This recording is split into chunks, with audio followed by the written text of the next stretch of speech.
เขาเฮียนสหายทองรุ่นศิษริตเลขาธิการใหญ่คณะบริหารงานศูนย์กลางพรรคประธานประเทศแห่งสปป.ลาวที่เคารพและนับถืออย่างสูงบรรดาสหายกรมการเมืองบรรดาสหายคณะเลขาธิการศูนย์กลางพรรคที่เคารพและนับถือบรรดาสหายกรรมการสมบูรณ์สำห้องบรรดาสหายการนำรักแรงที่นับถือแดกแพงข้าพเจ้ารู้สึกเป็นเกียรติอย่างยิ่งที่ได้ต่างหน้ากรมการเมืองศูนย์กลางพรรคขึ้นมาเผยแพร่เสริมซึมห่างแผนพัฒนาเศรษฐกิจสังคมแห่งชาติ5 ปีครั้งที่10 2026-2030ซึ่งแผนดังกล่าวนี้ได้เป็นแผนพันขยายมติกองประชุมใหญ่ผู้แทนทุกประเทศครั้งที่12ของพรรคโครงการการเมืองฉบับที่3ของพรรควิสัยทัศน์การพัฒนาหอด2055ห่างยุทธศาสตร์พัฒนาเศรษฐกิจสังคมระยะ10 ปี 2026-2035 ให้กลายเป็นแนวทางการจัดตั้งปฏิบัติในแต่ละขงเขตเวียงานแต่ศูนย์กลางลงท้องถิ่นเพื่อบรรลุเป้าหมายที่วางไว้ข้าพเจ้าขอแจ้งต่อกองประชุมทราบว่าห่างแผนพัฒนาเศรษฐกิจสังคมแห่งชาติ5 ปีครั้งที่10ฉบับนี้ได้ผ่านการทาบทามและประกอบความคิดเห็นอย่างกว้างขวางมีการวิเคราะห์วิจัยสรุปสังรวมและปรับปรุงเป็นฉบับสมบูรณ์สุดท้ายล่าสุดนี้ก็ได้ถือขับห้องในกองประชุมใหญ่ผู้แทนทั่วประเทศครั้งที่12ของพรรคและจะได้เสนอต่อกองประชุมครั้งปฐมฤกษ์ของสภาแห่งชาติสุดที่10เพื่อขับห้องอย่างเป็นทางการในท้ายเดือนมีนาคม2026นี้การนำเสนอของข้าพเจ้าแบ่งออกเป็น3 ภาคคือภาคที่1การสรุปตีราคาการจัดตั้งปฏิบัติแผนพัฒนาเศรษฐกิจสังคมแห่งชาติ5 ปีครั้งที่2021-2025ภาคที่2ทิศทางแผนพัฒนาเศรษฐกิจสังคม5 ปีครั้งที่10 2026-2030ภาคที่3มาตรการนโยบายกลไกการจัดตั้งปฏิบัติเนื่องจากว่าเวลาจำกัดข้าพเจ้าขอนำเสนอบางเนื้อในสำคัญของแผนดังกล่าวโดยสังเขปเพื่อให้บรรดาคณะการและท้องถิ่นนำไปจัดตั้งพัฒนาขยายเข้าสู่เวียกงานตัวจริงอย่างเป็นเอกภาพและได้รับผลสำเร็จสูงภาคที่1การสรุปตีราคาการจัดตั้งปฏิบัติแผนพัฒนาเศรษฐกิจสังคมแห่งชาติ5 ปีครั้งที่2021-2025บรรดาสหายที่นับถือการจัดตั้งปฏิบัติแผนพัฒนาเศรษฐกิจสังคมแห่งชาติ5 ปีครั้งที่9ได้ดำเนินในสภาพแวดล้อมภาคพื้นสากลผันแปรอย่างไวว่าสับสนและขาดเดาได้ยากซึ่งมีทั้งกระโอกาสและสิ่งท้าทายหลายด้านเป็นต้นการแพร่ระบาดของพยาธิโควิด -19 ความขัดแย้งทางด้านการเมืองและการฆ่าอยู่บางขงเขตของโลกภัยธรรมศาสตร์และอื่นๆได้ส่งผลกระทบต่อการพัฒนาของบรรดาประเทศในโลกร่วมทั้งสปป.ลาวของพวกเขาอยู่ภายในประเทศพวกเขาก็เผชิญกับความยุ่งยากทางด้านเศรษฐกิจการเงินผลกระทบจากการแพร่ระบาดของพยาธิโควิด -19 ภัยธรรมศาสตร์ที่เกิดขึ้นแต่ละปีอย่างหายแห้งการเคลื่อนไหวบางเพศทำลายของที่กำลังปรปักษ์และพวกคนบดีและปรากฏการณ์หย่อท่อต่างๆในสังคมแต่โดยความพยายามของทุกภาคส่วนในการจัดตั้งปฏิบัติบรรดาแผนงานโครงการและมาตรการต่างๆที่ได้กำหนดไว้ในแผน5 ปีครั้งที่9พอเข้าสามารถบรรลุมรรคผลอันสำคัญและผลเด่นคือเศรษฐกิจยังสืบต่อขยายตัวต่อเนื่องรวมยอดผลิตภัณฑ์ภายในขยายตัวเฉลี่ย 4.24 ส่วนหอยซึ่งบรรลุได้ตามขาดหมายที่วางไว้ 4% ขึ้นไปเศรษฐกิจมหาภาคนะครับการปรับปรุงดีขึ้นโดยเฉพาะเหมือนการเก็บรายรับของงบประมาณได้เกินแผน5 ปีซ้อนอัตราส่วนหนี้สินสาธารณะและอัตราเงินเฟ้อได้ลดลงอย่างต่างหน้าอัตราแลกเปลี่ยนมีความสงบโดยพื้นฐานคลังสำรองเงินตราต่างประเทศเพิ่มขึ้นด้านการพัฒนาทรัพยากรมนุษย์และขงเขตวัฒนธรรมสังคมก็มีผลสำเร็จหลายด้านเป็นต้นอัตราความทุกข์ยากได้ลดลงจาก 18.3 ส่วนห้อยในปี 2018-19 มาเป็น15ส่วนห้อยในปี2025ผ่านจากการสำรวจการส้มใส่และใส่ใจครัวเรือนขั้นที่7และชีวิตการเป็นอยู่ของประชาชนก็ได้รับการปรับปรุงดีขึ้นแต่ละก้าวบรรดานิติกรรมเพื่อคุ้มครองเศรษฐกิจสังคมโครงหลังพื้นฐานเสื่อมโยงเสื่อมจอดจำนวนหนึ่งได้รับการปรับปรุงและพัฒนาสิ่งสำคัญพวกเขาสามารถรักษาได้เสถียรภาพทางการเมืองอย่างนักแน่นสังคมมีความสงบปลอดภัยมีความเป็นระเบียบเรียบร้อยโดยพื้นฐานเคียงคู่กับผลสำเร็จที่ญาติมาได้นั้นพวกเขาก็ยังมีข้อคงข้างจำนวนหนึ่งที่จะต้องได้สืบต่อแก้ไขในต่อหน้าดังนี้ 1. การเติบโตของเศรษฐกิจยังบ่ทันมีคุณภาพสูงการหันเป็นทันสมัยในโครงเขตเวียกงานและการขยายฐานรายรับยังซักซ่าการเก็บรายรับยังบ่ทันสมคู่กับท่าแห่งตัวจริงถึงว่าอัตราเงินเฟ้อลดลงเงินกีบก็ยังอ่อนค่าครองชีพก็ยังสูงขึ้นซึ่งได้ส่งผลกระทบต่อการปฏิบัติบางขาดหมายที่วางไว้การจัดตั้งปฏิบัติโครงการลงทุนจำนวนหนึ่งยังบ่ทันสามารถคุ้มครองให้ไปตามบทวิพากษ์เศรษฐกิจเทคนิคและกฎหมาย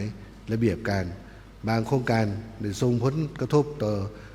สิ่งแวดล้อมและสังคม 2. การผลิตสินค้าและการบริการเพื่อทดแทนการนำเข้ายังบ่ทันแข็งแรงการส่งออกส่วนใหญ่เป็นวัตถุดิบคุณภาพยังต่ำและบ่ยืนยงการพัฒนาจุลวิสาหกิจขนาดน้อยขนาดกลางยังบ่ทันแข็งแรงและบ่สามารถแข่งขันกับภายนอกรัฐวิสาหกิจบ่ทันเข้มแข็งการดำเนินธุรกิจบ่มีประสิทธิผลบ่มีกำไรสร้างหนี้สินเฮ็ดให้รัฐบาลต้องแบกรับ 3. การพัฒนาโครงเขตสังคมการพัฒนาชนบทแก้ไขความทุกข์ยากถึงว่าได้มีความพยายามแต่ตัวชีวัตจำนวนหนึ่งยังบ่ทันรับประกันทางด้านปริมาณและคุณภาพและยังบ่ทันบรรลุขาดหมายที่สภาแห่งชาติได้รับรองโดยเฉพาะปัญหาการปละการเรียนการบริการสาธารณสุขยังบ่ทันลงเรียนร่วมทั้งการสนองยาอุปกรณ์การแพทย์แรงงานจำนวนหนึ่งไปเฮ็ดเวียกอยู่ต่างประเทศพาให้เกิดสภาพขาดแคลนแรงงานอยู่ภายในประเทศการคุ้มครองและพัฒนาโครงการพื้นฐานเพื่อรับใช้การผลิตการพัฒนาชนบทการแก้ไขความทุกข์ยากของประชาชนยังบ่ทันมีคุณภาพและบ่ทันเพียงพอเท่าที่ควร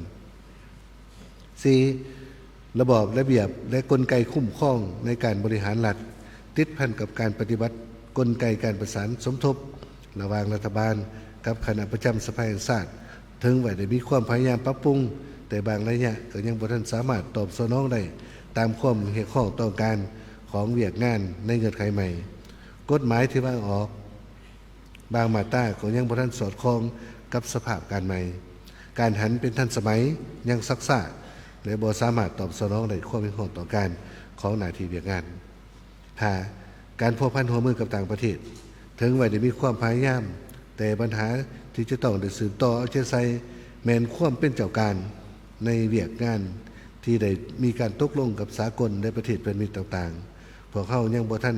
เป็นเจ้าการปฏิบัติให้มีหมากมีผลตัวจริงหลายเท่าที่ควรและบ่ทัน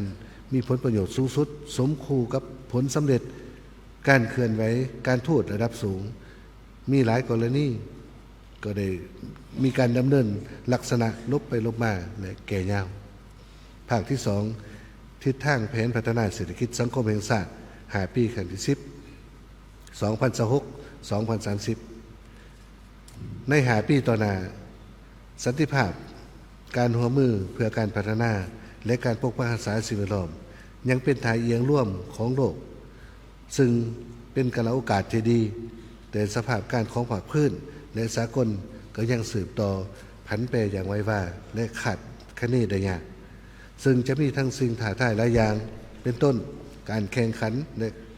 คัดแย่งกันของบรรดาประเทศใหญ่ประเทศมหาอำนาจทางด้านการเมืองการค้าการครอบครองพื้นที่ยุทธศาสตร์การทหาร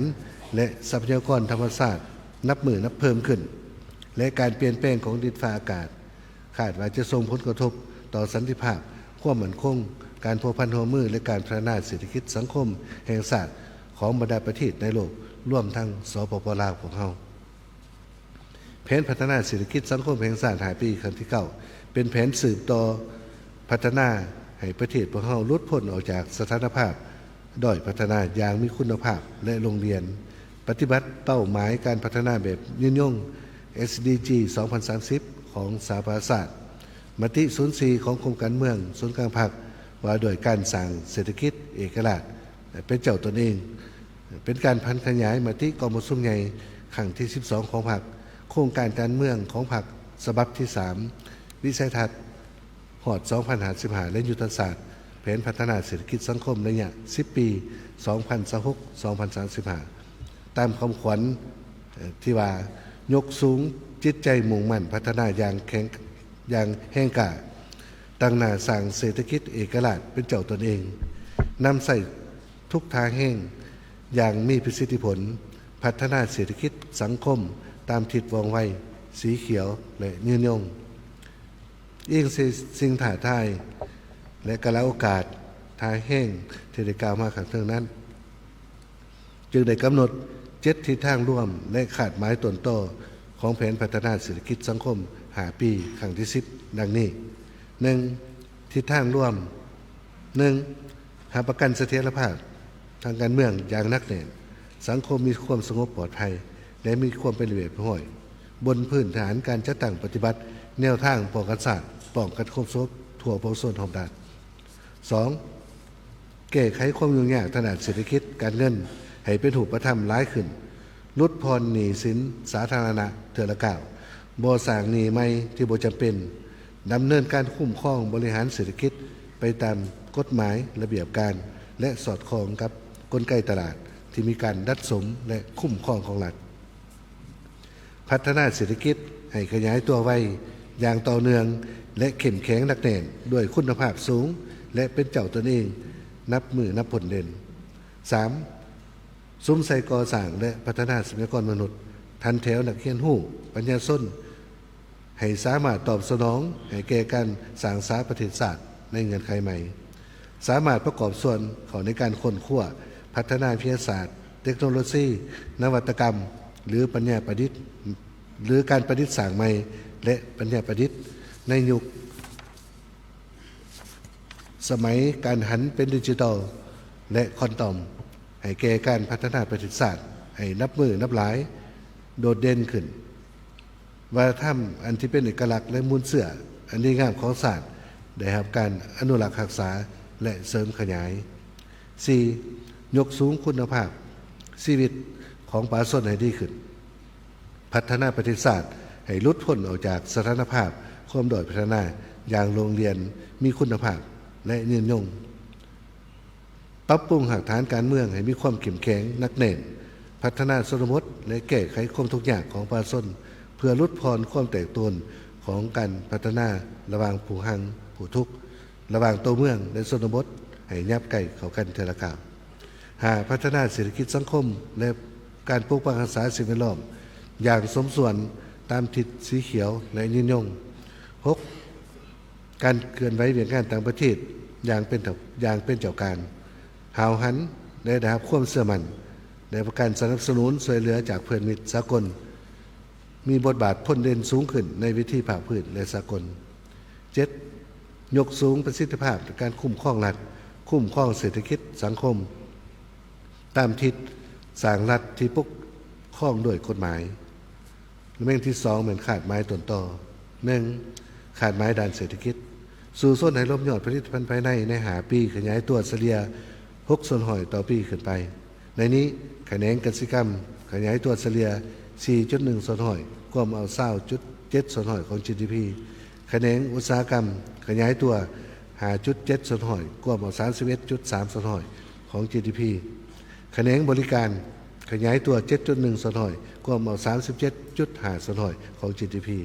ภาษีอากรขยายตัว5 ส่วนหอยรวมเอา 10.5 ส่วนหอยของ GDP ต่อหัวคนให้ได้ 3,104 ดอลลาร์สหรัฐและ GNI ต่อหัวคนให้ได้ 2,914 ดอลลาร์สหรัฐในปี 2030 สู่ส่วนเก็บรายรับของงบประมาณให้ได้ 554,400 ตึกกีบเท่ากับ 20.95 ส่วนหอยของ GDP ขึ้นไป รายจ่ายงบประมาณอยู่ในระดับ528,400ตื้อกีบเท่ากับ 19.96 ส่วนหอยของ GDP เกินดุลงบประมาณ 26,000 ตื้อกีบเท่ากับ 0.98 ส่วนหอยของ GDP สู่ส่วนลดพรหนี้สาธารณะให้อยู่ในระดับต่ำกว่า 70 ส่วนหอยของ GDP รับประกันให้เสถียรภาพเงินตราด้วยการ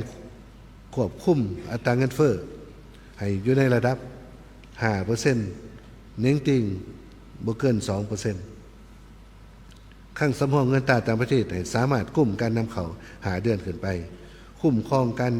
ส่งออกนำเข้าสินค้าผ่านระบบธนาคารให้ได้อย่างหน่อย75ส่วนหอยโดยเฉพาะเป็นการส่งออกเนาะในพร้อมเดียวกันเขาจะใส่คุ้มครองการนำเข้าเนาะแล้วก็สู่ส้นระดมการลงทุนให้ได้ 636,178 ตึก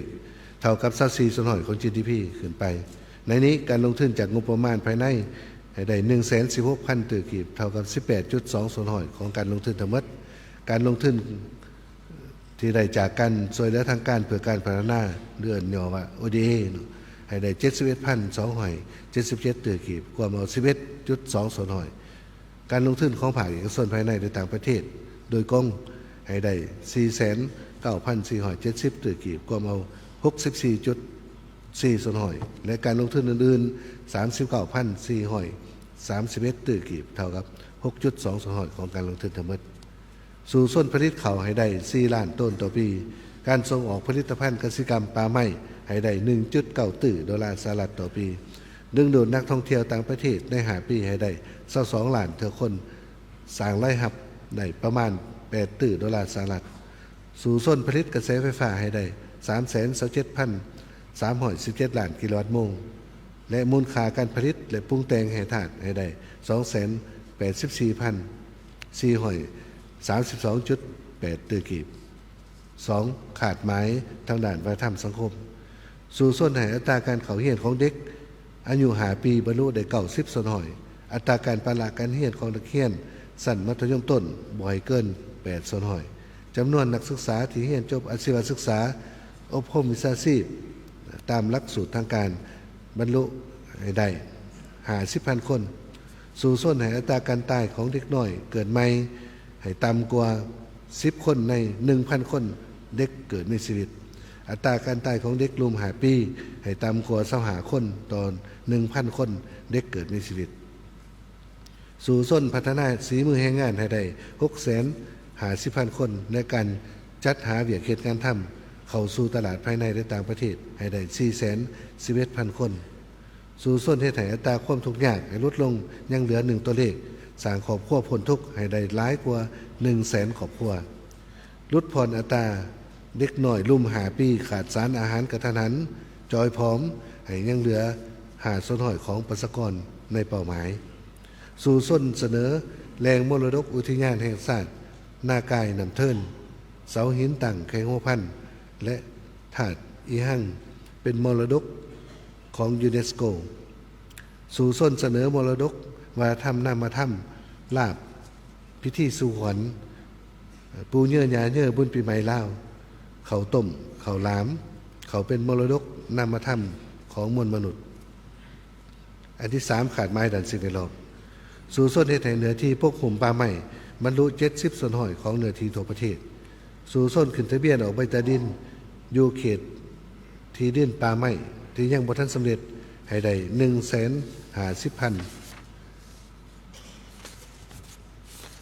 แล้วก็ลดพรกักบอนการปล่อยและเพิ่มการดูดซึมถาดไอเฮือนแก้วให้ได้60 ส่วนหอยเทียบใส่ระดับการปล่อยปกติขยายตารางสถานีอุตุนิยมอยู่บรรดาเมืองที่ยังบ่ทันมีสถานีอุตุนิยมให้ได้35 สถานีขยายตารางสถานีอุทกศาสตร์ในเขตที่มีความเสี่ยงภัยน้ำท่วมให้ได้25 สถานี 4. ขาดหมายด้านการร่วมมือและการเชื่อมโยงกับสากลตารางเส้นทางหลวงแห่งชาติที่เป็นเส้นทางหลวงของอาเซียนตามแนวเศรษฐกิจให้ได้รับการก่อสร้างและปรับปรุงยกระดับให้สามารถทำน้ำหนักรถบรรทุกได้11 ตันต่อเผ่าให้ได้ 937.5 กิโลเมตรในนั้นสู่ส่วนให้ภาคเอกชนมีส่วนร่วมด้วยรูปแบบ OBPRC ให้ได้500 กิโลเมตรลดพรขันขอดและเวลาการนำเข้าส่งออกสินค้าให้ได้45ส่วนห้อยในปี 2030ส่งออกสินค้าภายใต้สิทธิพิเศษทางการค้าให้กว้างเอา65ส่วนห้อยของมูลค่าส่งออกทั้งหมด5ขาดหมายด่านการปกครองและการบริหารรัฐและยุติธรรมสู่ส้นสางแขวงเป็นหัวหน่วยยุทธศาสตร์ให้ได้3แขวงสางเมืองเป็นหัวหน่วยเข้มแข็งหอบด้านให้ได้18เมืองสางตะแสงให้ได้640ตะแสงสู่ส้นสางตั้งศูนย์บริการผ่านประตูเดียวอย่างหน่อยให้ได้35ศูนย์สู่ส้นตัดสินคดีอาญาให้ได้90ส่วนห้อยขึ้นไปและคดีแพง75ส่วนห้อยขึ้นไปของคดีทั้งหมดบรรดาสายที่นับถือหลักแพงเพื่อปฏิบัติ7ทิศทางร่วมและบรรดาขาดหมายต้นต่อของแผนพัฒนาเศรษฐกิจสังคม5 ปีขั้นที่10พวกเขาจะต้องได้ซุ้มใส่ปฏิบัติ6เป้าหมายใหญ่อย่างตั้งหน้าแข็งแห้งและเข้าสู่ล่องเลิกกว่าเก่าแน่ใส่เสริมขยายด่านตั้งหน้าแก้ไขขอคงข้างในระยะผ่านมาพร้อมทั้งซุ้มใส่พัฒนาเศรษฐกิจแห่งชาติใน5 ปีให้ขยายตัวต่อเนื่องมีคุณภาพมั่นเที่ยงยืนยงเคียงคู่กับการพัฒนาทรัพยากรมนุษย์ให้มีคุณภาพสูงขึ้นแก้ไขชีวิตการเป็นอยู่ของประชาชนให้ดีขึ้นปกปักรักษาสิ่งแวดล้อมและเป็นเจ้าการเข้าร่วมในกระบวนการร่วมมือและเสริมโยงกับภาคพื้นและสากลและเพิ่มทวีการคุ้มครองบริหารรัฐอย่างมีประสิทธิภาพมีประสิทธิผลกว่าเก่าสังคมมีความสงบปลอดภัยยุติธรรมศิวิไลฉะนั้นข้าพเจ้าขอเสนอหย่อ6เป้าหมายใหญ่ต่อบรรดาสายเพื่อพร้อมกันทับคู่เข้าใจกำเนิดและนำไปผันขยายเข้าในเรื่องงานของแขนงการก็คือท้องถิ่นของตนดังนี้ 1.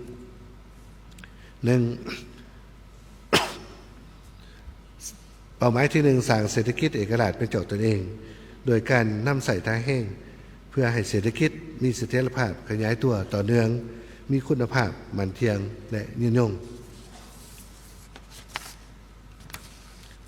แน่ใส่สั่งการผลิตและการบริการให้ขยายตัวและหลากหลายเพื่อแก้ไขความยุ่งยากทางด้านเศรษฐกิจการเงินและสุขอยู่การขยายตัวของเศรษฐกิจให้ว่องไวเข้มแข็งมีคุณภาพขึ้นตามทิศสจ.ซึ่งมี10แผนเบียกจุดซุ้มดังนี้ 1. ซุ้มใส่ส่งเสริมการผลิตกสิกรรมเพื่อค้ำประกันเสบียงอาหารให้สามารถกุ้มตนเองและ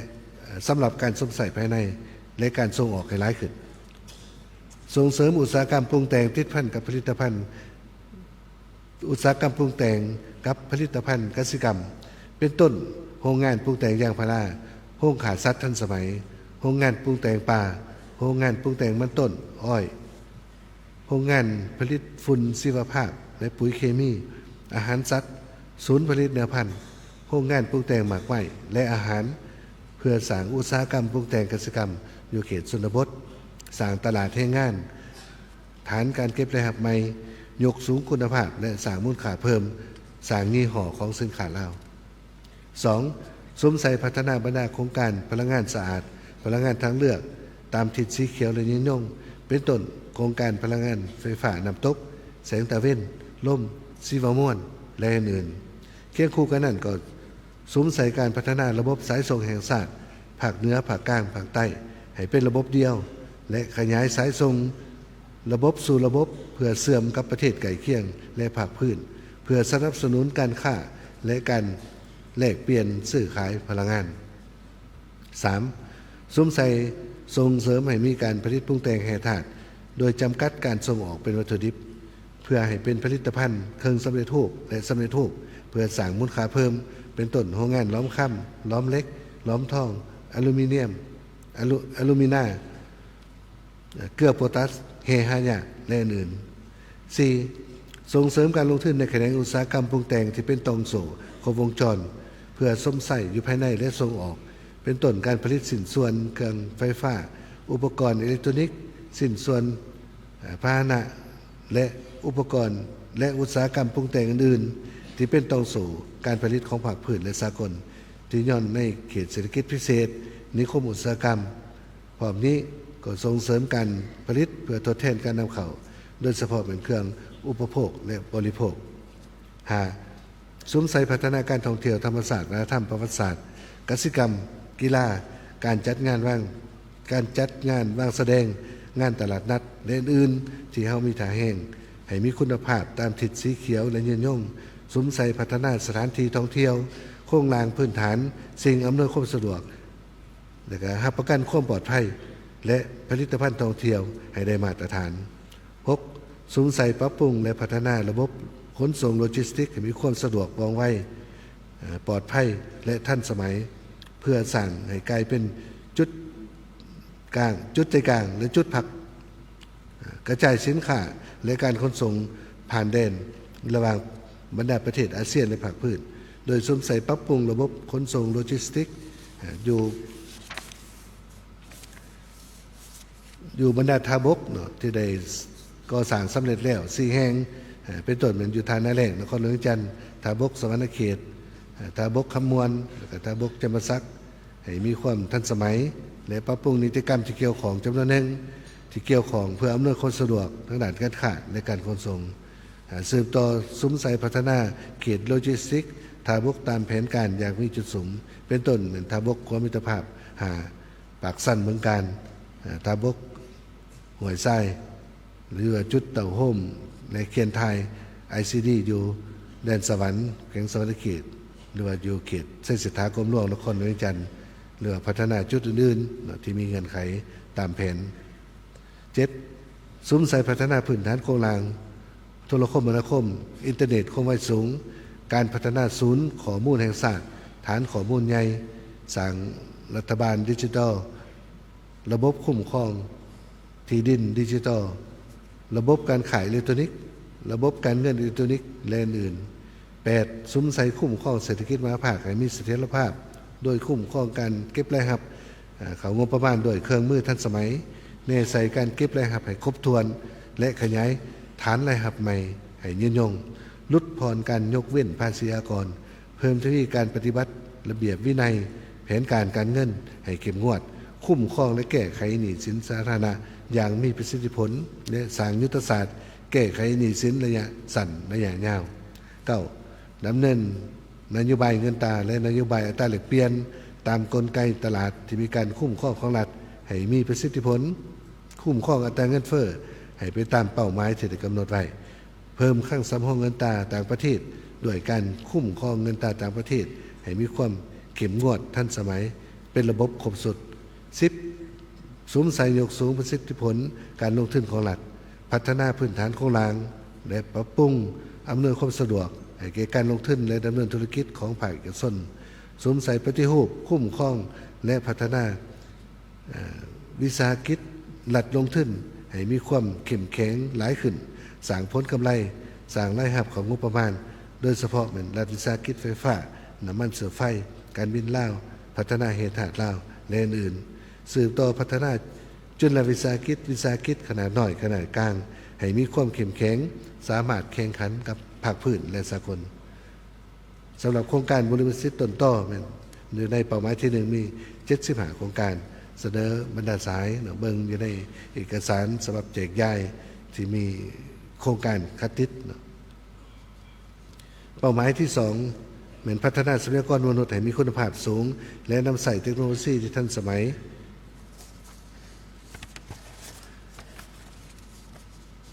ในเป้าหมายที่2นี้มี4เหยียกจุดสูง1เหมือนปรับปรุงการศึกษาในทุกสั้นทุกสายให้มีคุณภาพสูงขึ้นโดยการขยายโอกาสการเข้าเรียนอยู่ชนบทและเขตทางไกลโซนนี้ปรับปรุงการเรียนการสอนสนองอุปกรณ์และปรับปรุงสิ่งอำนวยความสะดวกต่างๆสืบต่อแก้ไขปัญหาการขาดแคลนครูและการประหลาดการเรียนทางกระทรวงศึกษาว่าปีนี้สามารถแก้ไขได้แล้วเนาะครูอาสาสมัคร 4,000 กว่าคนนั้นฉะนั้นเรื่องการประหลาดการเรียนก็จะได้สืบต่อปรับปรุงหลักสูตรระบบการศึกษาสามัญ6+3+3ให้สำเร็จและเริ่มจะตั้งปฏิบัติในปี2027ส่งเสริมการเข้าเรียนอาชีวศึกษาและฝึกอบรมวิชาชีพปรับปรุงคุณภาพของการศึกษาสำหรับสายอาชีวศึกษาอย่างรอบด้าน ส่งเสริมการค้นคว้าและนำใส่วิทยาศาสตร์เทคโนโลยีนวัตกรรมให้มีบาดก้าวใหม่และสุขยุส่งเสริมการออกกำลังกายและกีฬากายกรรมให้เป็นขบวนการทั่วสังคมอย่างกว้างขวางและพัฒนากีฬาเหล้านี่แหละให้ก้าวเข้าสู่มาตรฐานสากลเทอละก้าวปัจจุบันนี่สโมสร WIG นาก้าเนาะก็ได้ไปเคลื่อนไหวแข่งขันระดับสากลก็ถือว่าได้แซ่บเนาะหลายรายการเพื่อประกอบส่วนเขาในการพัฒนาเศรษฐกิจสังคมในระยะใหม่ให้มีประสิทธิผลสูง 2. ปรับปรุงระดับพื้นฐานโครงสร้างด้านสาธารณสุขให้ได้มาตรฐานหันโรงหมอศูนย์กลางแขวงก้าวไปสู่การกลุ่มตนเองในทางด้านการเงินสร้างความเข้มแข็งเวียกงานรักษาสุขภาพขั้นต้นเวียกงานโฆษณาสุขภาพศึกษาและหันเอาเวียกงานรักษาสุขภาพเป็นของถั่วของชนพัฒนากองทุนประกันสุขภาพแห่งชาติให้เป็นเจ้าตนเองเทอละก้าวและมีแรงทุนที่เพียงพอและรับประกันให้ประชาชนได้เข้าถึงการบริการสาธารณสุขอย่างทั่วถึง 3. ส่งเสริมศูนย์และสถาบันพัฒนาฝีมือแรงงานของภาครัฐและเอกชนฝึกและพัฒนากำลังแรงงานให้มีความหลากหลายสาขาวิชาชีพหลากหลายระดับฝีมือมีความสำนาญงานและมีระเบียบวินัยสร้างและพัฒนามาตรฐานฝีมือแรงงานสร้างหลักสูตรและระบบการคุ้มครองคุณภาพการพัฒนาฝีมือแรงงานพัฒนาระบบข้อมูลข่าวสารตลาดแรงงานระบบการบริการจัดหางานให้มีความทันสมัยสะดวกว่องไวหลายรูปแบบเพื่อสามารถสนองข้อมูลให้แก่การดัดสมและดุลเดียงกำลังแรงงาน 4. ปรับปรุงและพัฒนาหลักสูตรรวมทั้งสถาบันและศูนย์ฝึกอบรมในโครงเขตเวียกงานการปกครองและคุ้มครองราษฎรให้มีประสิทธิภาพประสิทธิผลสูงเพิ่มทวีการพัวพันหัวมือกับภาคพื้นและสากลเพื่อสร้างความเข้มแข็งพร้อมทางการสนองอุปกรณ์สิ่งอำนวยความสะดวกต่างๆให้แก่สถาบันฝึกอบรมร่วมทางการให้ทุนฝึกอบรมและการพัฒนาราษฎรระยะสั้นระยะยาวสำหรับโครงการเนาะอยู่ในเป้าหมายที่2มี29โครงการเป้าหมายที่3เป็นการปรับปรุงชีวิตการเป็นอยู่ของประชาชนให้ดีขึ้นตัวเมืองเขตชนบทนะครับการพัฒนาอย่างสมคูและแก้ไขความทุกข์ยากของประชาชนให้ลดลงเทื่อละก้าวในเป้าหมายนี้มี6แผนเรียกจุดสุ่มอันที่1ซุ้มใส่พัฒนาพื้นฐานโครงสร้างอยู่เขตชนบทเขตห่างไกลโซนอีกเขตพื้นฐานการปฏิบัติและเขตชายแดนให้สะดวกสบายขึ้นเพื่อปรับปรุงชีวิตการเป็นอยู่และสร้างรายได้ของประชาชนให้ดีขึ้นแต่ละก้าวส่งเสริมบรรดาวิสาหกิจจากภายในและต่างประเทศลงทุนเข้าในการพัฒนาชนบทแก้ไขความทุกข์ยากของประชาชนสร้างเงื่อนไขให้แก่ชาวเกษตรกรได้เข้าร่วมการผลิตสินค้าให้หลายขึ้นส่งเสริมการมีส่วนร่วมของชุมชนในการพัฒนาพื้นฐานโครงสร้างปรับปรุงหากฐานการเมืองให้มีความเข้มแข็งหนักแน่นโดยการสืบต่อหันลงก่อสร้างฐานการเมืองติดพันกับการพัฒนาชนบทในการแก้ไขความทุกข์ยากการสร้างทางสนามปกศาสตร์อ่อนโคตรสมทั่วโปร่งส้นหอบด่านอย่างแข็งแห้งและนักแน่น 2. ซุ้มใส่สุกยู่และเสริมขยายการผลิตกสิกรรมให้มีความหลากหลายเพื่อค้ำประกันเสบียงอาหารและโภชนาการสามารถกลุ่มตนเองและเพิ่มทวีการปฏิบัติเวียกงานโภชนาการแน่ใส่ลดผ่อนอัตราการขาดสารอาหารล่วงสูงบ่ได้มาตรฐานนำนักบ่ได้มาตรฐานขาดสารอาหารกระทันหันหรือว่าจอยพร้อมและเพิ่มอัตราการบริโภคเกลือไอโอดินของครัวเรือน 3. ส่งเสริมและพัฒนาวัยหนุ่มเยาวชนส่งเสริมความเสมอภาคหญิงชายและสร้างความเข้มแข็งให้แม่หญิงและเด็กประกอบส่วนเขาในการพัฒนาเศรษฐกิจสังคมอย่างเต็มส่วน 4. คุ้มครองและส่งเสริมอนุรักษ์ปกปักรักษาฟื้นฟู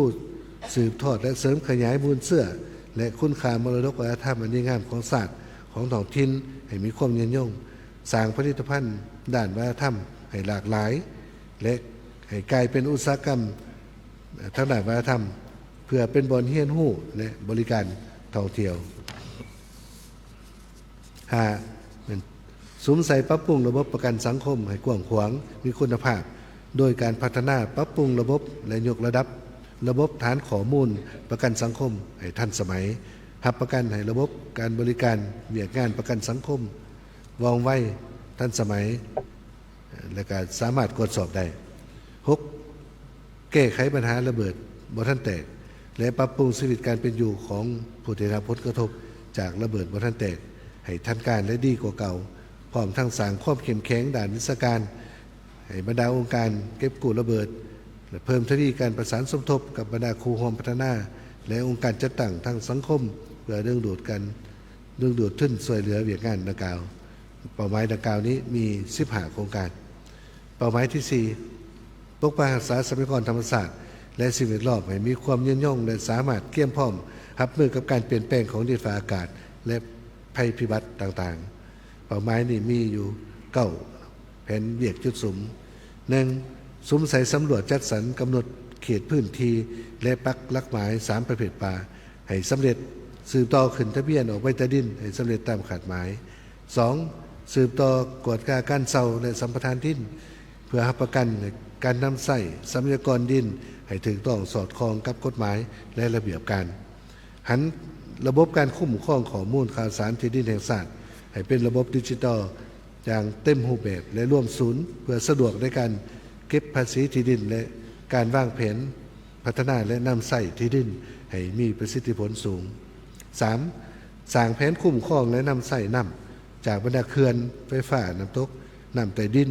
เพื่อใส่การผลิตเกษตรกรรมและประกันการต้านแล้งต้านท่วม 4. สุขอยู่และส่งเสริมพัฒนาตัวเมืองสีเขียวและยืนยงโดยการเสริมสารมาตรฐานสิ่งแวดล้อมเข้าในการวางแผนผังเมืองร่วมและผังละเอียดแต่หัวที่สุมใส่การเพิ่มอัตราส่วนพื้นที่สีเขียวสาธารณะในตัวเมืองใหญ่โดยเฉพาะในนครหลวงอินจันทร์และ3นครหลวงบางนครไกรสอนพรหมวิหารนครปากเซ่ให้ยับเข้าใกล้มาตรฐานตัวเมืองอัจฉริยะที่น่าอยู่ของอาเซียน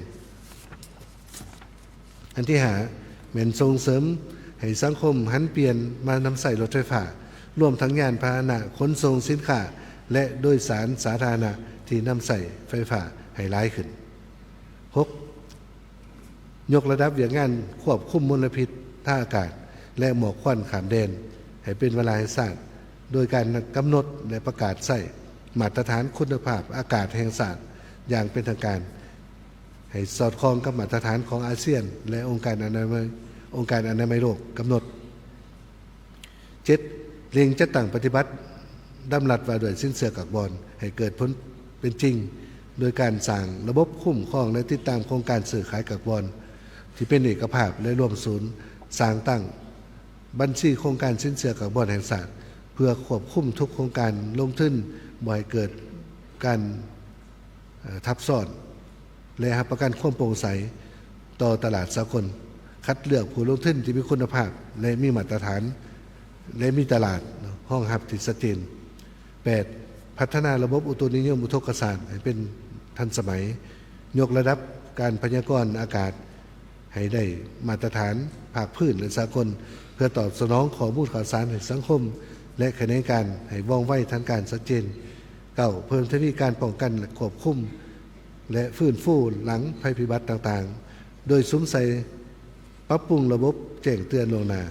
อย่างครบสุดทันสมัยถูกต้องชัดเจนทันสภาพการพร้อมทั้งยกระดับการพยากรณ์อากาศในมาตรฐานของภาคพื้นและสากลเพื่อตอบสนองข้อมูลข่าวสารให้สังคมว่องไวทันการชัดเจนในเป้าหมายที่4นี้มี12โครงการบริษัทเป้าหมายที่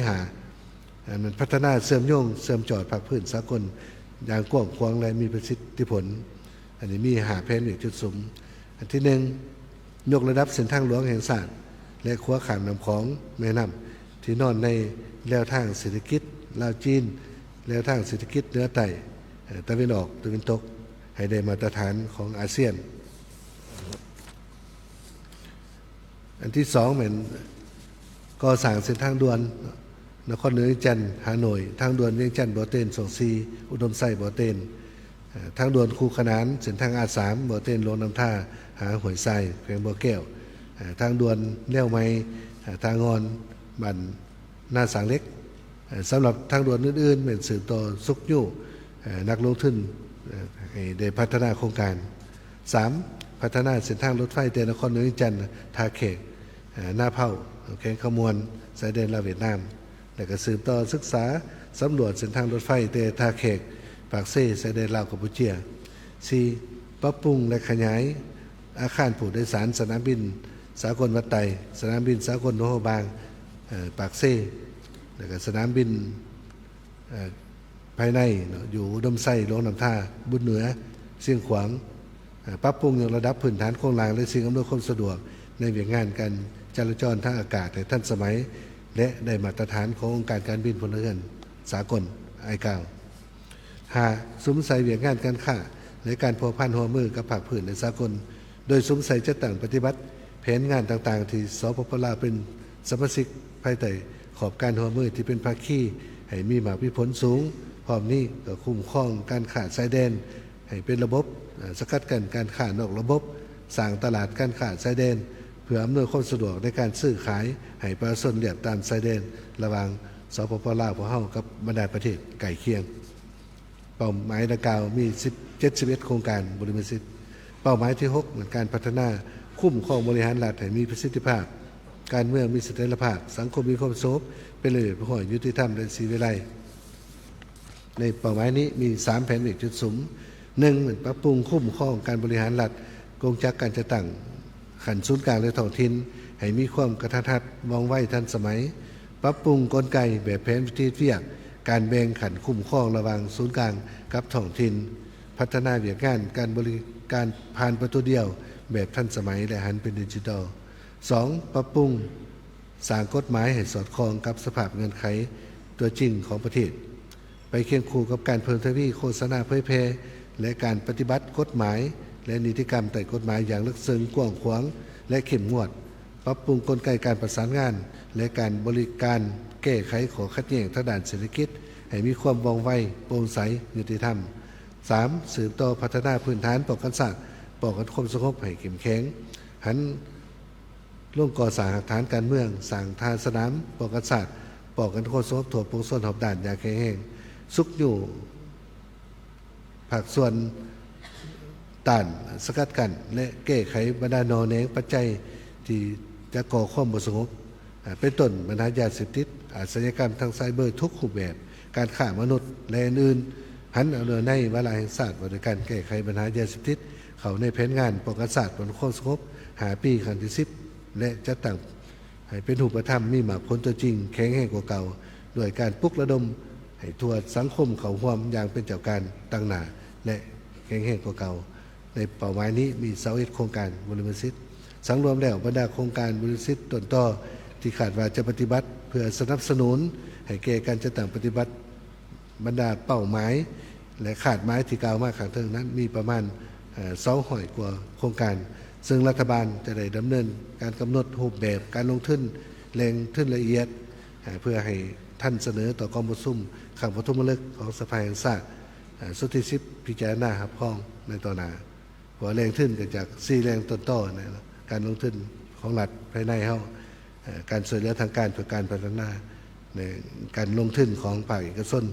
ภายในต่างประเทศและแหล่งทุนอื่นๆภาคที่3เป็นมาตรการและนโยบายกลไกการจัดตั้งปฏิบัติและแม่งที่1มาตรการและนโยบาย1มาตรการเร่งด่วนมีอยู่3มาตรการเพื่อสืบต่อปฏิบัติ4บุกทะลุที่กองประชุมใหญ่ครั้งที่9ของพรรคได้กำหนดให้แข็งแรงลึกซึ้งและเป็นรูปธรรมกว่าเก่าอันที่1เหมือนปรับปรุงกฎหมายกลไกระเบียบการยกสูงความสามารถในการคุ้มครองบริหารรัฐให้มีประสิทธิภาพติดพันกับการหันเป็นดิจิทัลการแบ่งขันคุ้มครองแบ่งสิทธิ์และสร้างสภาพแวดล้อมที่ดีให้แก่การลงทุนและการดำเนินธุรกิจให้มีความสะดวกว่องไวโปร่งใส 2. ยกสูงจิตใจมุ่งมั่นพัฒนาอย่างแห่งกล้ามีความกระตือรือร้นของประชาชนเพื่อพัฒนาประเทศชาติให้เข้มแข็งสุขอยู่จิตใจพึงตนเองสร้างความเข้มแข็งโดยตนเองเพื่อให้ประชาชนและธุรกิจทางนี้ติดพันกับการยกสูงคุณภาพทรัพยากรมนุษย์สุขอยู่การสร้างพื้นฐานเศรษฐกิจเอกราชเป็นเจ้าตนเองเพื่อตอบสนองความต้องการในการพัฒนาและการเสริมโยงกับภาคพื้นและสากล 3. หันเปลี่ยนเวียกงานคุ้มครองหอบด่านเพื่อปรับปรุงประสิทธิภาพการคุดค้นและนำใส่ ทรัพยากรธรรมชาติโดยเฉพาะของเขตแห่ธาตุพลังงานที่ดินเพิ่มความโปร่งใสและเข้มงวดในการปฏิบัติแผนงบประมาณโดยสกัดกั้นและต้านการสอดหลัดหลวงและการสูญเสียแหล่งหับติดพันกับการขยายฐานแหล่งหับใหม่ตามทางแห้งเพื่อสุขอยู่การพัฒนาเศรษฐกิจสังคมตามทิศวางไว้สีเขียวและยืนยงอันที่สองบางมาตรการและนโยบายในแต่ละโครงเขตเวียกงานเพื่อสุขอยู่การจัดตั้งปฏิบัติแผน5 ปีครั้งที่2.1การสร้างเศรษฐกิจเอกราชเป็นเจ้าตนเอง 1. สุขอยู่ทุกภาคส่วนเศรษฐกิจเขาร่วมในประกอบส่วนอย่างแข็งแรงในการสุขอยู่แข่งขันการผลิตและการบริการตามทางแห่งบ่มสอนของศาสตร์ของท้องถิ่นส่งเสริมการนำใส่ผลิตภัณฑ์ลาวตามคำขวัญลาวผลิตลาวใส่และส่งเสริมการส่งออกให้หลากหลายจำกัดการนำเข้าสินค้าฟุ่มเฟือยสินค้าที่พวกเขาสามารถผลิตได้และตอบสนองตามความต้องการได้อยู่ภายในอย่างเข้มงวด 2. ปรับปรุงการคุ้มครองงบประมาณของรัฐให้มีประสิทธิภาพสูงขึ้นด้วยเครื่องมือทันสมัยปรับปรุงและสั่งและปฏิบัติกฎหมายระเบียบการอย่างเข้มงวดลดผ่อนการยกเว้นภาษีอากรที่บ่สอดคล้องกับกฎหมายขยายฐานการผลิตใหม่กว้างขวางเซ็นอากรทรัพย์สินอยู่เขตตัวเมืองใหญ่อากรสิ่งแวดล้อมและอื่นๆหับประกันการจัดสรรรายจ่ายเข้าในเวียกงานบริษัทสำคัญโดยเฉพาะเวียกงานศึกษาและสาธารณสุขเพิ่มทวีการปฏิบัตินโยบายประหยัดมัธยัติและต้านการฟุ่มเฟือยให้มีประสิทธิผลสูงคุ้มครองหนี้สาธารณะตามยุทธศาสตร์การคุ้มครองหนี้สาธารณะอย่างเป็นระบบและมีประสิทธิผลสูง 3. เหมือนเพิ่มทวีความรับผิดชอบและสิทธิอำนาจให้ท้องถิ่นหลายขึ้นในเวียกงานการเงินและการลงทุนเพื่อสร้างแห่งจูงใจในการพัฒนาเศรษฐกิจสังคมของท้องถิ่นตนให้ดีขึ้นและเป็นเจ้าการหลายขึ้น 4. เป็นดำเนินนโยบายเงินตราและนโยบายตราแลกเปลี่ยนอย่างมีประสิทธิภาพลดผ่อนการนำใส่เงินตราต่างประเทศกำหนดนโยบายและเครื่องมือจูงใจและส่งเสริมให้ผู้ส่งออกและนำเข้านำใส่เงินตราเพื่อรับสำระและสำรับผ่านระบบธนาคารสร้างสภาพแวดล้อมที่เอื้ออำนวยเพื่อดึงดูดการลงทุนของภาคเอกชนภายในและต่างประเทศโดยการปรับปรุงกลไกทันสมัยว่องไวโปร่งใสปฏิรูปนโยบายส่งเสริมการลงทุนดึงดูดการลงทุนที่หลากหลายและมีคุณภาพเฮ็ดแท้ทำจริงถ่ายทอดเทคนิคเทคโนโลยีสร้างกลไกใหม่เข้าในการกลไกใหม่การเข้าถึงการเงินสีเขียวสร้างเงื่อนไขสะดวกการเข้าถึงแหล่งทุนของหัวหน่วยจุลวิสาหกิจขนาดกลางและขนาดน้อย 6. เพิ่มทวีการหันเป็นอุตสาหกรรมและทันสมัยหันเป็นดิจิทัลนำใส่และพัฒนาวิทยาศาสตร์เทคโนโลยีนวัตกรรมหรือการผลิตสร้างใหม่เพื่อยกสูงประสิทธิภาพและประสิทธิผลของการผลิตและการบริการเอื้ออำนวยความสะดวกแก่การลงทุนการค้าและการท่องเที่ยว 2.2 เป็นการพัฒนาทรัพยากรมนุษย์ 1. เพิ่มทวีการลงทุนเขาในเวียกงานพัฒนาทรัพยากรมนุษย์ให้หลายขึ้นโดยเฉพาะเป็นแขนงการศึกษาที่ต้องการสมใส่พัฒนาสามัญศึกษาและอาชีวศึกษาวิชาชีพสร้างแห่งจูงใจให้คนหนุ่มหันมาเรียนวิชาชีพหลายขึ้นแล้วก็สาธารณสุขการพัฒนากำลังแรงงานในเวียกงานปกป้องทางสังคม 2. การพัฒนาทรัพยากรหนุ่มให้กลายเป็นทรัพย์สินด้านมนุษย์ที่มีคุณภาพสูงโดยเล็งใส่การพัฒนาการศึกษาส่งเสริมให้นักเรียนมีคุณสมบัติดีมีความรู้มันอดทนมีทักษะในการแก้ไขปัญหาทักษะในการเป็นผู้นำทักษะในการบริหารเวลาและมีหัวคิดประดิษฐ์สร้างแก้ไขการประหลาดการเฮียนการเข้าถึงการบริการสาธารณสุขการสร้างวิเหตุการทำและการสร้างกำลังแรงงานให้สอดคล้องกับความต้องการของตลาดแรงงาน 3. สืบต่อปฏิบัติเวียกงานโภชนาการให้ทั่วถึงโดยเฉพาะเป็นเขตชนบทเขตทางไกลโซนลีกส่งเสริมให้ทุกคนมีโภชนาการที่ดีเป็นต้นเหมือนกันกินอาหารถึกลักโภชนาการการเข้าถึงแหล่งเสบียงอาหารที่เพียงพอมีน้ำดื่มที่สะอาดมีระบบสุขาภิบาลที่มีคุณภาพ 2.3 การปรับปรุงชีวิตการเป็นอยู่ของประชาชนให้ดีขึ้นและสังคมนะครับการพัฒนา 1. เพิ่มทวีการ ระดมลงทุนจากทุกภาคส่วนเศรษฐกิจเข้าใส่การพัฒนาชนบทแก้ไขความทุกข์ยากของประชาชนอยู่เขตทางไกลโซนเขตที่หมั่นการปฏิบัติและเขตชายแดนให้มีมาผลสูงสร้างกลุ่มการผลิตและสหกรณ์ให้เป็นระบบมีนโยบายอัตราดอกเบี้ยที่เหมาะสมให้แก่ชาวเกษตรกรและผู้ประกอบการในชนบทและห่างไกลโซนส่งเสริมการลงทุนให้มีข้อผูกพันสัญญาระหว่างผู้ผลิตและผู้ประกอบการติดพันกับตลาด2เหมือนส่งเสริมการผลิตเพื่อค้ำประกันเสบียงอาหารเพื่อลดพรการขาดสารอาหารเด็กของประชากร3เพิ่มทวีการปฏิบัติยุทธศาสตร์การปกป้องสังคมแห่งชาติและยุทธศาสตร์แห่งชาติเพื่อส่งเสริมเวียกกิจการทำในชนบทให้มีประสิทธิผลสูง2จำ4เป็นการปกป้องรักษาสิ่งแวดล้อมลดพรความเสี่ยงจากผลกระทบต่างๆ1ปลูกจิตสำนึกให้ทุกคนปกป้องรักษาสิ่งแวดล้อมนำใส่ทรัพยากรธรรมชาติแบบยืนยงและเป็นเจ้าการปลูกต้นไม้อย่างกว้างขวาง2ปฏิบัติแผนแม่บทจัดสรรที่ดินแห่งชาติและแผนจัดสรรที่ดินคุ้มครองทรัพยากรธรรมชาติและสิ่งแวดล้อมขันแขวงให้เข้มงวดพร้อมทั้งสืบต่อความพยายามในการเพิ่มเนื้อที่ป่าไม้โดยการปลูกและบำรุงต้นไม้ฟื้นฟูป่าและชีวนานาพันธุ์ที่มีความเสี่ยงที่จะสูญพันธุ์ 3. เพิ่มทวีการร่วมมือกับบรรดาคณะการในท้องถิ่นในการปฏิบัติแผนงานแห่งชาติเพื่อลดพรการปล่อย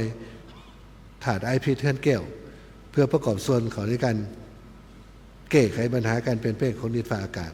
ส่งเสริมการลงทุนในเวียกงานการปรับตัวและลดพรผลกระทบจากการเปลี่ยนแปลงของดินฟ้าอากาศ2จำหาเหมือนสร้างโครงรางที่มีความทนทานเพื่อเสริมจอดและเสริมโยงในทุกระดับ 1. สุขอยู่ส่งเสริมการลงทุนของภาคส่วนทุกภาคส่วนโดยเฉพาะเป็นการลงทุนในรูปแบบร่วมกันระหว่างรัฐและเอกชนเขาในการก่อสร้างตานางเส้นทางหลวงแห่งชาติทางด่วนทางรถไฟทางน้ำทางอากาศให้มีหลายเส้นหลายสายมีคุณภาพเพื่อส่งเสริมการเชื่อมจอดกับตลาดภาคพื้นที่มีผลผลิตและตลาดขนาดใหญ่2มันเสริมขยายและเพิ่มทวีการพัวพันหัวมือกับบรรดาประเทศอาเซียนเพื่อนมิตรในโลกในองค์การจัดตั้งสากลตามแนวทางการต่างประเทศเป็นเจ้าการในการจัดตั้งปฏิบัติติดตามและประเมินผลการช่วยเหลือให้เกิดผลประโยชน์สูงสุด2จำ6การปรับปรุงคุ้มครองบริหารภาครัฐ 1. หันเป็นทันสมัยในการคุ้มครองและบริหารรัฐค้นคว้าจัดสรรทุนห้อนให้ชัดเจนและเหมาะสมสำหรับแขนง ICT และการค้นคว้าเพื่อการพัฒนาปรับปรุงการบริหารรัฐให้มีความโปร่งใสหลายขึ้นและสามารถตรวจสอบได้ 2. ปลูกจิตสำนึกให้สังคมเคารพและเป็นเจ้าการปฏิบัติกฎหมายระเบียบการอย่างเข่งขัด 3. มันยกสูงความรับผิดชอบทางด้านการเมืองทุกขั้นในการจัดตั้งปฏิบัติสิทธิและหน้าที่ของตนพร้อมทั้งเข้มงวดในการกวดกาและการปฏิบัติกฎหมายอย่างเข้มแข็งต้านและแก้ไขการสอดหลัดบังหลวงในทุกระดับ 4. สืบต่อหันเวียกงานป้องกันศาสตร์วางความสงบให้เป็นหน้าที่ของทั่วพงส้นอย่างแข็งแรงกว่าเก่าต้านทุกปรากฏการณ์เหนียวทอดในสังคมที่จะเกิดขึ้นรักษาเสถียรภาพทางด้านการเมืองให้ประกันความสงบความปลอดภัยในสังคม 5. ยกสูงบทบาทของสภาแห่งชาติสภาประชาชนขัดแย้งองค์การตรวจสอบแห่งรัฐองค์การกวดกาแห่งรัฐเขาร่วมในการติดตามและกวดกาการจัดตั้งปฏิบัติแผนพัฒนาเศรษฐกิจสังคมแห่งชาติและแม่งที่2กลไกจัดตั้งปฏิบัติ 1. สภาแห่งชาติออกมาที่ห้องแผนพัฒนาเศรษฐกิจสังคมแห่งชาติ5 ปีกันที่10รัฐบาลออกดำรัสและกระทรวงการเงินออกคำแนะนำเกี่ยวกับการจัดตั้งปฏิบัติแผน5 ปีกันที่10เพื่อให้บรรดาคณะการศูนย์กลางและท้องถิ่นจัดตั้งปฏิบัติให้สำเร็จอย่างมีประสิทธิภาพและมีประสิทธิผลสูงสุด 2. บรรดารัฐมนตรีประธานคณะกรรมการปกครองนครหลวงจันทร์บรรดาแขวงออกคำแนะนำของตนเพื่อหันบรรดาขาดหมายแผนเวียกจุดซุ้มให้เป็นอันละเอียดตามพระบทบาทของตนและกำหนดแผนเงินและแผนคนในแต่ละเวียกงานให้ชัดเจนจัดตั้งปฏิบัติอย่างมีประสิทธิผล 3. เพิ่มทวีการประสานงานอย่างเป็นเจ้าการระหว่างภาครัฐด้วยกันสายตั้งสายขวางภาครัฐกับเอกชนและคู่ร่วมพัฒนาในการจัดตั้งปฏิบัติและการติดตาม แผนพัฒนาเศรษฐกิจสังคมอย่างเป็นระบบ 4. เสริมขยายพลบทบาทของทุกองค์การจัดตั้งของรัฐในราชสังคมสาพันธ์นักรบเก่าบรรดาองค์การจัดตั้งมหาชนบรรดาองค์การจัดตั้งทางสังคมภาคเอกชนภาคธุรกิจทั้งภายในและต่างประเทศประชาชนบรรดาเผ่าเข้าร่วมในการจัดตั้งแผนพัฒนาเศรษฐกิจสังคมแห่งชาติอย่างเป็นขบวนฟดฟื้นมีความเป็นเอกภาพและให้มีผลสำเร็จหากกระทรวงการเงินร่วมกับทุกแขนงการในท้องถิ่นสุขอยู่ติดตามประเมินผลการจัดตั้งปฏิบัติในแต่ละระยะตามขอบแผน5 ปีและรายงานสภาพการจัดตั้งปฏิบัติแผนพัฒนาในแต่ละระยะโดยการนำใส่เครื่องมือในการคุ้มครองระบบติดตามประเมินผลอย่างมีประสิทธิภาพและมีประสิทธิผลสังรวมแล้วเพื่อให้แผนพัฒนาเศรษฐกิจสังคม5 ปีครั้งที่10สามารถปฏิบัติอย่างมีผลสำเร็จตามขาดหมายบรรดาแขนงการองค์การท้องถิ่นต้องเป็นเจ้าการและยกสูงความรับผิดชอบของตนหลายขึ้นโดยหันเอาบรรดาขาดหมายแผนวิจุดซุ้มให้เป็นอันละเอียดตามพระบทบาทของตนและให้สอดคล้องก้มเกี่ยวระหว่างแผนเงินแผนคนพร้อมนั้นก็ต้องเพิ่มเทคโนโลยีการประสานงานระหว่างภาครัฐด้วยกันสายต่างสายขวางภาครัฐกับเอกชนเกี่ยวกับการจัดตั้งปฏิบัติการติดตามการประเมินผลการปฏิบัติแผนอย่างเป็นระบบปกติตามสิทธิและหน้าที่ขอบเขตความรับผิดชอบของตนมาวันนี้การเผยแพร่ซึมแผนพัฒนาเศรษฐกิจสังคมแห่งชาติ5 ปีครั้งที่10 2026-2030ของข้าพเจ้าก็หมดเพียงเท่านี้ถ่ายส่วนนี้อวยพรให้สายเลขาธิการใหญ่บรรดาสหายที่เข้าร่วมกองประชุมและอยู่ทางไกลให้จงมีสุขภาพแข็งแรงและอวยพรให้กองประชุมพวกเฮาดำเนินด้วยผลสำเร็จอันจงงามขอขอบใจ